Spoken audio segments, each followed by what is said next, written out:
25শে মে 2024 শনিবার। তো আজকে আবার একটা ভিডিও নিয়ে চলে এসেছি ঘূর্ণিঝড় রেমালের আপডেট দিতে।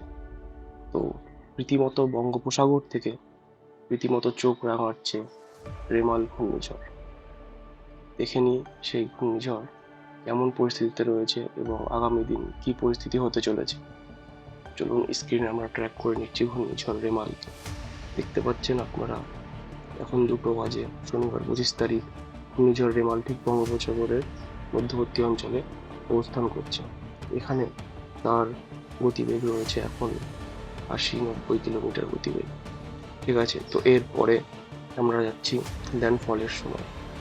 ল্যান্ডফলের সময় আপনারা দেখতে পাচ্ছেন এই সময় কালকে ঠিক 5টার সময় ঘূর্ণিঝড় রেমাল ল্যান্ডফল করবে আমাদের ওয়েস্ট বেঙ্গল এবং বাংলাদেশের মধ্যবর্তী অঞ্চল থেকে।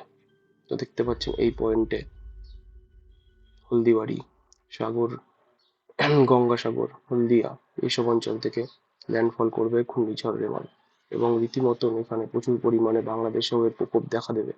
এরপরে এটি চলে যাবে সোজাসুজিভাবে সেন্টার লাইন কলকাতার পার্শ্ববর্তী অঞ্চলগুলিতে।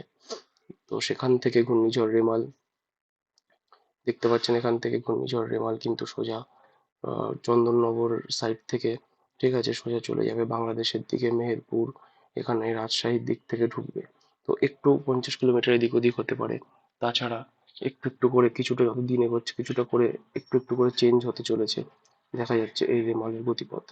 এরপরে দেখতে পাচ্ছি আমরা এটি চলে যাবে আস্তে আস্তে করে সেই কালকে যা বলেছিলাম সেরকম গতিপথ ধরেই এটি বেরিয়ে যাচ্ছে। তো আমরা দেখলাম আজকে এই পর্যন্তই ছিল আজকের এই ঘূর্ণিঝড়ের রেমালের আপডেট। আমাদের দেখা হচ্ছে বিকেলের ভিডিও নিয়ে, এবং বিকেলের ভিডিওতে আমরা আরো বিস্তারিতভাবে আলোচনা করব।